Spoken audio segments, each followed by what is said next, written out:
वह अकेले ही 8 कैदियों को आसानी से घसीट सकता था। वे उसके लिए इतने हल्के थे मानो उनका कोई वजन ही न हो। अगर वह अपनी मुट्ठी हल्की सी भींच देता तो जेल का भारी बख्तरबंद दरवाजा भी उखड़कर दूर जा गिरता। सिर्फ अपनी उंगलियों की ताकत से वह 10 सेंटीमीटर मोटा बुलेट प्रूफ कांच भी चकनाचूर कर सकता था। इतनी अपार ताकत होने के बावजूद वह आखिरकार जेल पहुंच गया, क्योंकि वह हमेशा अपनी मनमर्जी करता था और हर बार कोई न कोई मुसीबत खड़ी हो जाती थी। एक बार रेलवे ट्रैक पर फंसे एक इंसान की जान बचाने के लिए उसने अपने शरीर से पूरी ट्रेन रोक दी। उस हादसे में करोड़ों का नुकसान हुआ। एक दूसरी घटना में उसने पुलिस की मदद से अपराधियों को पकड़ तो लिया, लेकिन इस दौरान सड़क के ट्रैफिक सिग्नल तोड़ दिए, कई पुलिस की गाड़ियां क्षतिग्रस्त कर दी और अपराधियों की कार उठाकर सीधे टीवी टावर पर दे मारी। इस वजह से सरकार को करोड़ों रुपए का नुकसान उठाना पड़ा। वह हमेशा अच्छे इरादे से काम करता था, लेकिन कभी उसके अंजाम के बारे में नहीं सोचता था। धीरे धीरे पूरा शहर उससे नफरत करने लगा। हालात ऐसे हो गए कि पुलिस और अदालत दोनों उसके पीछे पड़ गए, लेकिन उसकी ताकत के सामने कोई उसे पकड़ नहीं पाया। आखिरकार उसने फैसला किया कि अब अपनी खराब छवि बदलनी होगी। इसीलिए वह अपने उस दोस्त के पास गया जो पब्लिक रिलेशन यानी पीआर का काम करता था।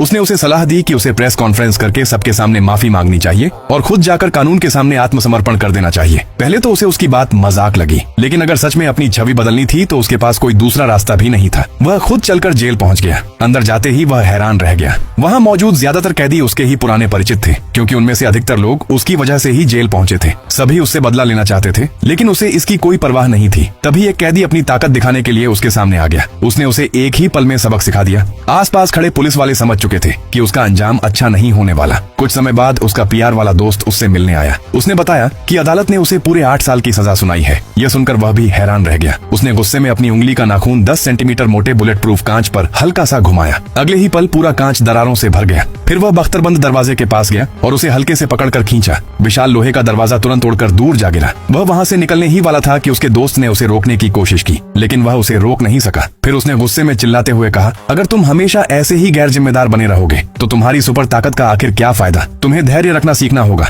एक दिन लोग फिर से तुम्हारी जरूरत महसूस करेंगे, तभी तुम अपनी खोई हुई इज्जत वापस पा सकोगे। उसकी बातें सीधे उसके दिल में उतर गईं। उस दिन के बाद उसने खुद को बदलने की ठान ली। उसने दूसरे कैदियों के साथ घुलना मिलना शुरू किया, उनकी सोच को समझने की कोशिश की। उसका दोस्त उसे सिखाता रहा कि लोगों की तारीफ करना भी सीखो। यहाँ तक कि उसके दोस्त की पत्नी भी उसकी कोठरी की दीवारों पर बनाई गई तस्वीरें देखने जेल आने लगी। हर कोई समझ सकता था कि वह इस जेल से बाहर निकलने के लिए कितना बेचैन था, लेकिन इस बार उसने पूरा धैर्य रखा और अपनी पूरी सजा ईमानदारी से काटी। धीरे धीरे मीडिया भी उसकी तारीफ करने लगा, लेकिन दूसरी तरफ पूरे शहर में अपराध की दर लगभग 30% बढ़ चुकी थी। फिर एक दिन खुद पुलिस प्रमुख उसकी जेल की कोठरी के सामने आया। उसने उसकी तरफ देखा और कहा, अब हमें तुम्हारी मदद की जरूरत है।